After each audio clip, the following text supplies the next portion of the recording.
हाँ, तोड़ दे, सारे बर्तन तोड़ दे, एक भी मत छोड़ना। ये जग ही क्यों तोड़ा, गिलास भी तोड़ दे, प्लेट भी तोड़ दे, सब कुछ तोड़ दे, क्योंकि यह सब कुछ तेरे माता पिता का है ना। तेरे माता पिता हमारे घर में धन दौलत छोड़ गए थे, अब तो खुले हाथ से उड़ा, नुकसान कर, कुछ भी कर, तुझे कोई थोड़ी ना कुछ कहेगा। मनहूस, तेरी हिम्मत कैसे हुई इस जग को तोड़ने की? हाथों में क्या बिल्कुल भी जान नहीं है? मेहंदी लगा कर रखी है। मनहूस, इतना बड़ा नुकसान कर दिया मेरा। मामी जी माफ कर दीजिए, आगे से ख्याल रखूंगी, आपका कोई नुकसान ना हो। लेकिन मेरी आपसे प्रार्थना है, कृपया करके आप मेरे माता पिता के बारे में ऐसा मत कहिए। मुझे बहुत तकलीफ होती है, वो अब इस दुनिया में नहीं है। कृपया करके उनका पीछा छोड़ दीजिए। आपको जो भी कुछ कहना है मुझे कहिए ना। मेरे सामने जबान चलाएगी? एक तो तूने मेरा इतना बड़ा नुकसान कर दिया और ऊपर से मुझसे कह रही है कि मैं तेरे माता पिता को कुछ कहूँ भी ना। उन्हें कुछ नहीं कहूंगी तो किसे कहूंगी? उनकी मृत्यु के बाद तो मनहूस मेरे घर में आकर रहने लगी, जिसे मैं एक फुटी आंख नहीं चाहती। आज तो तुझे मैं माफ कर देती हूँ, लेकिन अगर आज के बाद तूने कोई भी नुकसान किया तो देख लेना मैं तेरा क्या हाल करूंगी। अपने पैरों पे चलने के लायक नहीं छोड़ूंगी, सोच लेना। इसलिए सोच समझ कर काम कर, ध्यान लगा कर काम कर। मनहूस, क्या यार मम्मी, सुबह सुबह इतना ज्यादा शोर। मम्मी, मैं हॉस्टल से छुट्टियों में घर पर क्यों आती हूँ?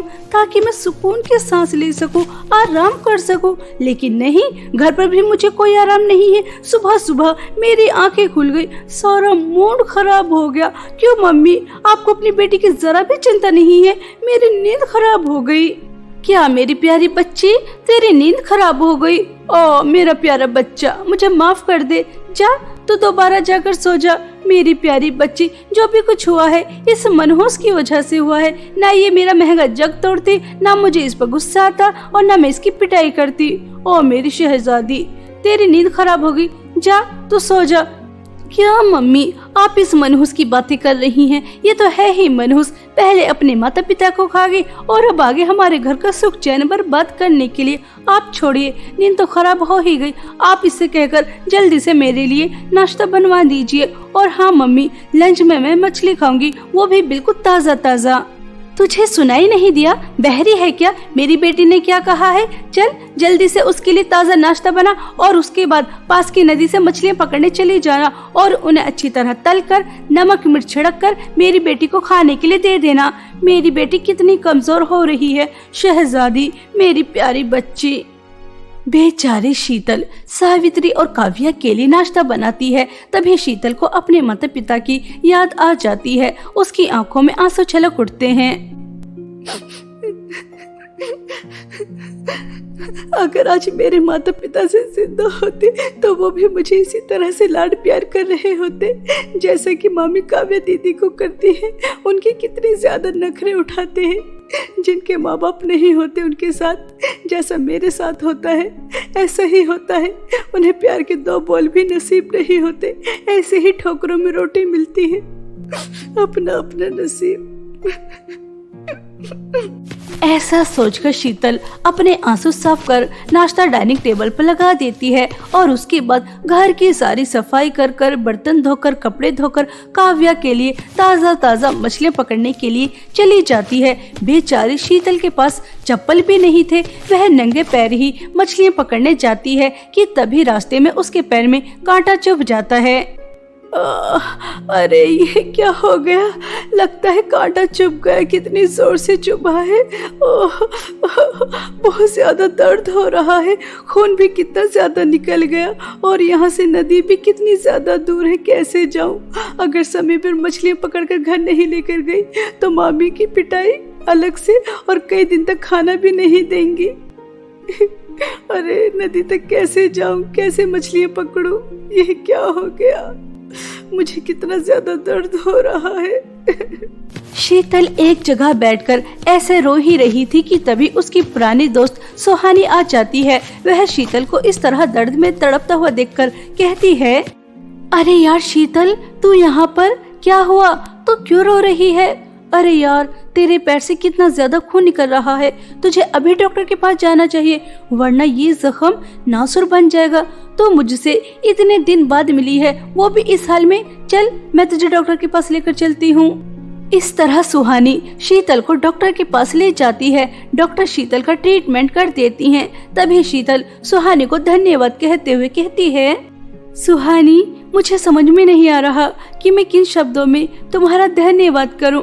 अगर तुम न होती तो पता नहीं क्या होता, यह जख्म कितना फैल जाता। समय पर तुम मुझे डॉक्टर के पास लेकर आ गई, तुम्हारा बहुत बहुत धन्यवाद। और यह बताओ, तुम्हारे शहर में पढ़ाई कैसे चल रही है और तुम यहाँ पर क्या कर रही हो? पहली बात तो यह है कि दोस्तों में no sorry no thank you, और दूसरी बात, मेरी बुआ की बेटी की शादी थी, उसी को अटेंड करने आई थी, लेकिन किस्मत में तुझसे मिलना लिखा था और तेरी हेल्प करना भी लिखा था, इसलिए हमारी मुलाकात हो गई।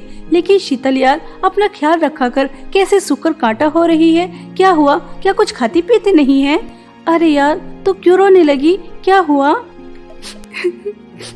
सुहानी, जब खाने के लिए 2 दिन में एक बार मिले, वो भी किसी की झूठन, और वो झूठन भी मिले या न मिले, तो शरीर तो शुक्र काटा होगा ही। सुहानी, जिनके माता पिता नहीं होते उनके साथ ऐसा ही होता है। तुझे पता है, मेरे माता पिता मुझे छोड़कर चले गए और मैं मेरी मामी के साथ रहती हूँ। वह मेरे ऊपर बहुत अत्याचार करती है, मुझे मारती है, पीटती है, घर का सारा काम कराती है और खाने के लिए भी 2 दिन में एक बार ही देती है, वो भी अपने आगे का बचा कुचा, और अगर गलती हो जाए तो वो खाना भी छीन लेती है। ऐसे ही दुखों की भरी जिंदगी में जी रही हूँ। मेरे ऊपर वाले से प्रार्थना है कि कोई भी बच्चा अनाथ ना हो, उसके माता पिता उसे कभी छोड़कर ना जाए। अरे यार, अंकल आंटी के बारे में सुना, बहुत दुख हुआ। तो बहुत कठिनाई वाली जिंदगी जी रही है। 1 सेकंड, फोन आ रहा है। जी बुआ, हाँ बस आ रही हूँ। जी बस आ रही हूँ। शीतल, अपना ख्याल रखना, अगर किस्मत में हुआ तो हम दोबारा मिलेंगे। अभी मुझे जाना होगा, ठीक है? अपना ख्याल रखना। शीतल सुहानी से मिलकर बहुत ज्यादा खुश होती है। उसके माता पिता के इस दुनिया से जाने के बाद कोई उसके दिल का हाल जानने वाला उसे मिला था। शीतल घर चली जाती है, लेकिन घर पर तो सावित्री और काव्या दोनों आग बबूला होकर बैठी थी, क्योंकि उन्होंने शीतल को मछलियां लेने भेजा था। इतनी देर बाद शीतल घर पहुंची और ऊपर से उसके हाथ में मछलियां भी नहीं थी। तभी सावित्री बेचारी शीतल की बहुत ज्यादा पिटाई करती है और उसके बाल खींचती है। मामी जी, मेरे बाल तो छोड़िए, मुझे बहुत दर्द हो रहा है, कृपया करके मेरे बाल छोड़ दीजिए। मैं जानती हूँ कि आप दोनों बहुत ज्यादा गुस्सा है कि मैं आपके लिए मछलियाँ क्यों नहीं लेकर आई, लेकिन मैं आपको बताती हूँ। यह देखिए, मैं मछलियाँ पकड़ने जा रही थी, लेकिन मेरे पास चप्पल नहीं थे, जिस वजह से मेरे पैर में चोट लग गई। मैं डॉक्टर के पास गई, उसे दिखाया, इतना समय हो गया। जब मछलियाँ पकड़ने गई तो मछली नहीं मिली। मामी जी, मैंने आपको सब कुछ बता दिया, अब तो मेरे बाल छोड़ दीजिए, मुझे बहुत दर्द हो रहा है। देखा मम्मी, कैसे झूठ पर झूठ बोली जा रही है। एक तो मछलियाँ नहीं लेकर आई और ऊपर से झूठ भी बोल रही है। कहीं सैर सपाटा कर रही होगी और यहाँ पर आकर झूठा ड्रामा कर रही है। मम्मी जी, इसकी वजह से मैं भूखी रही हूँ, इसकी सजा तो इसे मिलनी चाहिए। अभी के अभी इसे घर से निकालिए, मैं इसे घर में एक पल और बर्दाश्त नहीं कर सकती। निकालिए इसे घर से। मामी जी, मुझे घर से बाहर मत निकालिए, मैं कहाँ जाऊंगी? आपके सिवा मेरा और कोई सहारा नहीं है। मुझे घर से बाहर मत निकालिए, मैं आपके पैर पड़ती हूँ, प्लीज मुझे घर से बाहर मत निकालिए। बेचारी शीतल अपनी मामी के काव्या के सामने बहुत रोती है, गिड़गिड़ाती है, उनके पैरों में पड़ जाती है, लेकिन उन्हें शीतल के ऊपर जरा भी तरस नहीं आता और वह उसे धक्के मारकर अपने घर से निकाल देती हैं। बेचारी शीतल, पैर में चोट लगी, भूखी प्यासी, पास में 1 रुपया नहीं, ऐसे ही भटक रही थी कि तभी एक बूढ़ी औरत शीतल से कहती है, अरे बेटा, बहुत प्यास लगी है, क्या तुम मुझे कहीं से पानी लाकर पिला सकती हो? मुझसे चला नहीं जा रहा। शीतल आसपास देखती है तो उसे एक कुआं नजर आता है। शीतल तुरंत उस कुएं से पानी लेकर आती है और उस बूढ़ी औरत को पिला देती है। वह बूढ़ी औरत पानी पीकर शीतल को चमचमाती सुंदर सैंडल देते हुए कहती है, बेटा, तुमने मेरी मदद की, एक प्यासे की प्यास बुझाई, इसलिए तुम्हें इनाम तो मिलना चाहिए। यह मेरी जादुई सैंडल हैं, इनका जादू अद्भुत है। एक बार इन्हें पहन लेना, तुम्हारे पैर में चोट लगी वह तुरंत ठीक हो जाएगी। और हाँ, इन्हें पहनकर तुम एक बार दिन में कूदना तो तुम्हें एक सोने का सिक्का मिलेगा, जिसकी मदद से तुम अपना जीवन अच्छी तरह से व्यतीत कर सकती हो। बेटा, एक बात का ध्यान रखना, दिन में सिर्फ तुम्हें एक बार ही कूदना है। अगर तुम जादुई सैंडल से लालच करोगी और ज्यादा बार कूदोगी तो तुम्हारी हाइट बिल्कुल कम हो जाएगी, इसलिए लालच मत करना। ठीक है बेटा। बूढ़ी औरत की बातें सुनकर शीतल खुश हो जाती है और वह जैसे ही जादुई सैंडल पहनती है तो उसके जख्म बिल्कुल ठीक हो जाते हैं और वह एक बार कूदती है तो उसे एक सोने का सिक्का मिलता है, जिसे देखकर शीतल और भी ज्यादा खुश हो जाती है और वह सोने के सिक्के को बेचकर अपने लिए खाना लेकर आती है और पेट भरकर खाती है। और ऐसे ही रोज रोज एक बार जादुई सैंडल पहनकर शीतल कूदती है और सोने के सिक्के इकट्ठा करती है। उसके पास जादुई सैंडल के जादू की मदद से बहुत सारे सोने के सिक्के इकट्ठा हो जाते हैं। वह अपने लिए एक बहुत बड़ा घर ले लेती है, एक बहुत बड़ी गाड़ी, और वह एक शहजादी वाली जिंदगी जी रही थी। ऐसे ही एक दिन शीतल अपनी बड़ी गाड़ी में कहीं घूमने जा रही थी कि तभी सावित्री और काव्या की नजर शीतल के ऊपर जाती है। मम्मी, क्या जो मैंने देखा वो आपने भी देखा? क्या उस बड़ी गाड़ी में वो नौकरानी शीतल मनहूस थी जिसे हमने धक्के मारकर अपने घर से बाहर निकाला था?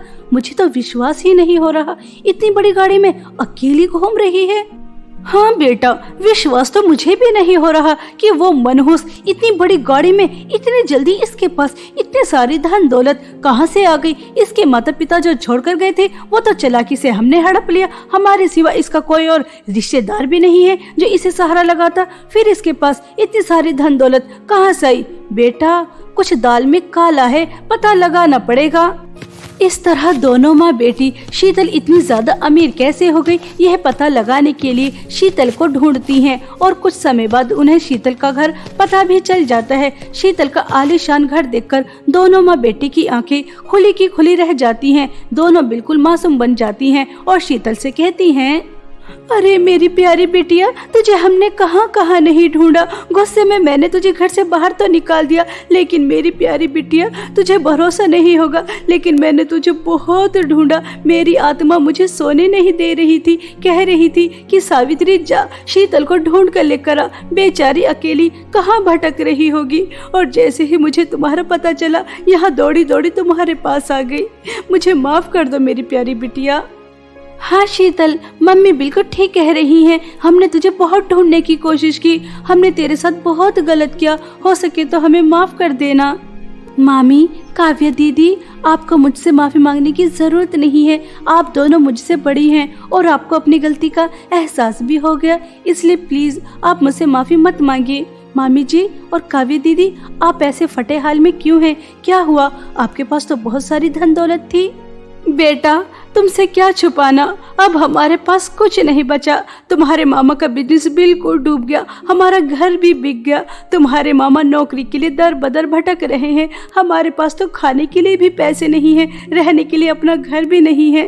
चल काव्या बेटा, शीतल बेटा से हमें माफी मांगनी थी, हमने मांग ली। अच्छा बेटा, अपना ख्याल रखना। मामी, आप ये कैसी बातें कर रही हैं? आपने मुझे बेटी कहा है और एक बेटी अपनी माँ को दर बदर की ठोकरें क्यों खाने देगी? इतना बड़ा महल जैसा घर है ना, आप इस घर में रह लीजिए, ये आपका ही घर है, आपको कहीं जाने की कोई जरूरत नहीं है। बेचारी शीतल, वह सावित्री और काव्या के ड्रामे में फंस जाती है। उसे पता ही नहीं था कि दोनों माँ बेटी ड्रामा कर रही हैं। शीतल अपना बड़ा दिल कर कर दोनों को अपने घर में जगह दे देती है, उन्हें बहुत ज्यादा प्यार से रखती है। हमेशा की तरह आज भी शीतल जादुई सैंडल पहनकर सोने का सिक्का ले रही थी, तभी दोनों माँ बेटी देख लेती हैं। देखा मम्मी, हमारे यहाँ आने का कितना ज्यादा फायदा हुआ है। हमें पता चल गया कि इस मनहूस के पास क्या है, यह जादुई सैंडल, इसके जादू से सोने का सिक्का मिलता है। सोचिए, अगर यह जादुई सैंडल हमें मिल जाए तो हम कितने ज्यादा अमीर हो जाएंगे। हम ऐश करेंगे, ऐश। ऐसा सोचकर दोनों माँ बेटी एक दिन शीतल की वह जादुई सैंडल चुराकर अपने घर आ जाती हैं और जैसे ही काव्या जादुई सैंडल पहनकर कूदती है तो उसे एक सोने का सिक्का मिल जाता है, लेकिन वह रुकती ही नहीं है। वह सोने के सिक्कों के लालच में आकर कूदती रहती है, कूदती रहती है, कूदती रहती है और वह बिल्कुल चींटी की तरह छोटी हो जाती है। उसकी माँ को भी काव्या नजर नहीं आ रही थी। काव्या बेटा तू कहाँ है? मुझे नजर क्यों नहीं आ रही? काव्या बेटा तू कहाँ है? मम्मी जी जरा नीचे तो देखिए, मैं नीचे हूँ, बिल्कुल चींटी की तरह छोटी हो गई, मुझे देखिए। मम्मी मैं यहाँ हूँ, मुझे देखिए तो प्लीज, मेरी आवाज सुनिए।